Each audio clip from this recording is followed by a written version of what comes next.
Introdução.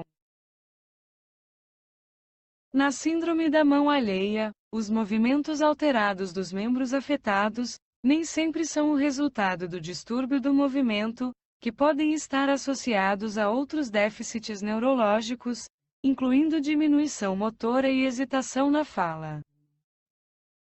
Como foi dito nos slides anteriores, seus principais fatores de risco são acidente vascular encefálico, hipertensão arterial sistêmica, neoplasias e traumas.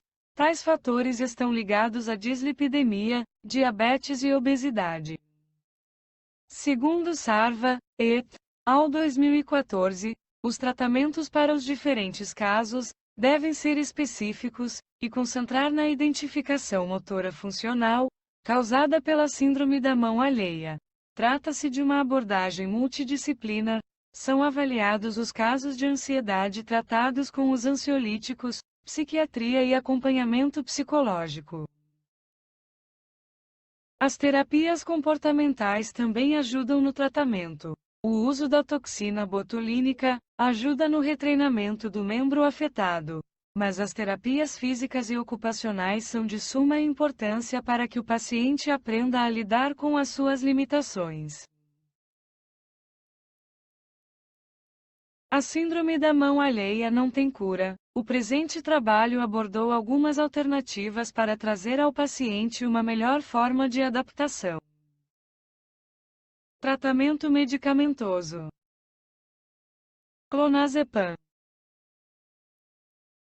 O clonazepam é da classe dos benzodiazepínicos, ligam-se aos transportadores de serotonina e de norepinefrina, segundo Sarva, et al. 2014.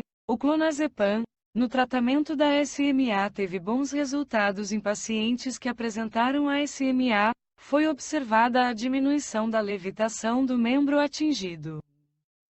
Clonazepam. Como benzodiazepínico, seu mecanismo de ação é agonista de receptores adjacentes ao GABA-A, aumenta a frequência de abertura dos canais de cloreto, hiperpolarização do neurônio, inibição da transmissão neuronal.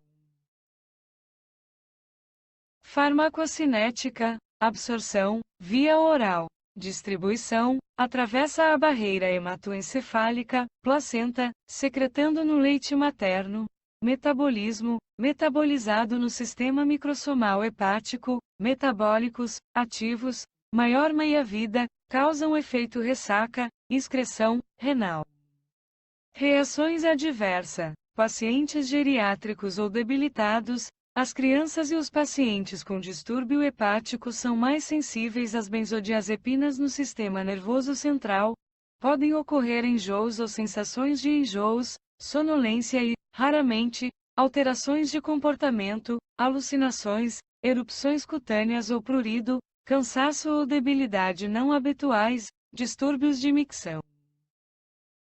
Antídoto, flumazenil, sendo a dose inicial de 0,1 a 0,2 mg intravenosa em 15 a 30 segundos, podendo ser repetida se houver necessidade, dose máxima até 1 mg, antagonista dos receptores GABA, que podem rapidamente reverter os efeitos dos benzodiazepínicos. Posologia, a dose indicada é de 1 a 5 mg por dia, a depender das necessidades do paciente em relação ao medicamento.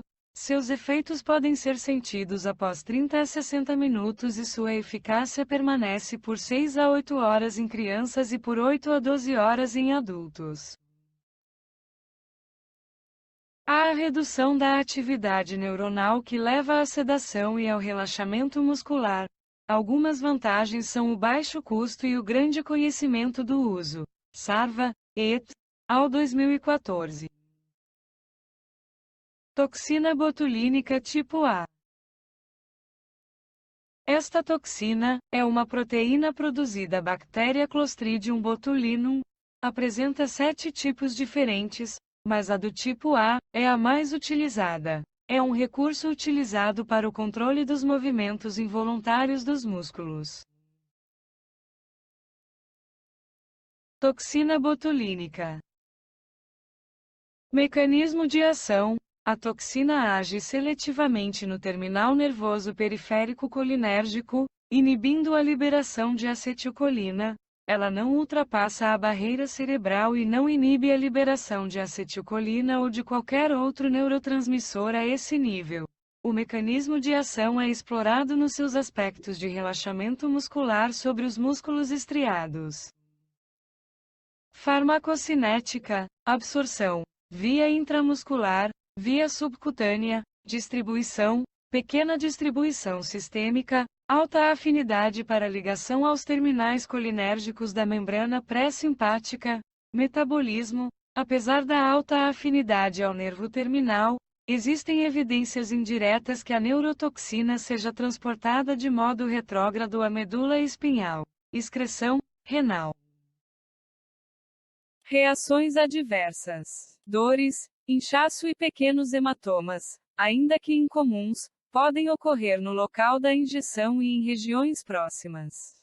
Fraqueza temporária nos músculos próximos ao local da aplicação é incomum, mas pode ocorrer de acordo com a resposta do organismo à exposição ao medicamento.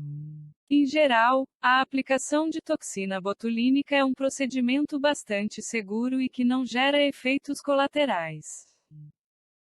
Antídoto. Soro antibotulínico. Sabe que esse tratamento só atua contra a toxina circulante no sangue, ou seja, contra aquelas que ainda não se fixaram aos nervos. Portanto, quanto mais precoce o soro antibotulínico for iniciado, maior será sua eficácia. Antibióticos, como penicilina.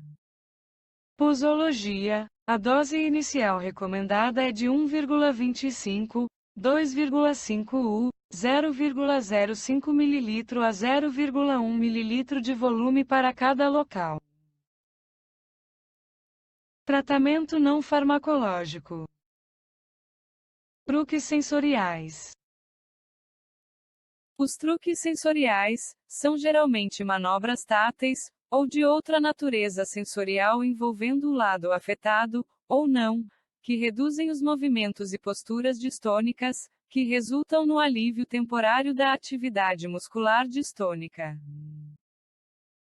São atividades de suma importância para o desenvolvimento cognitivo, linguístico, emocional e de coordenação. Loyola, 2010.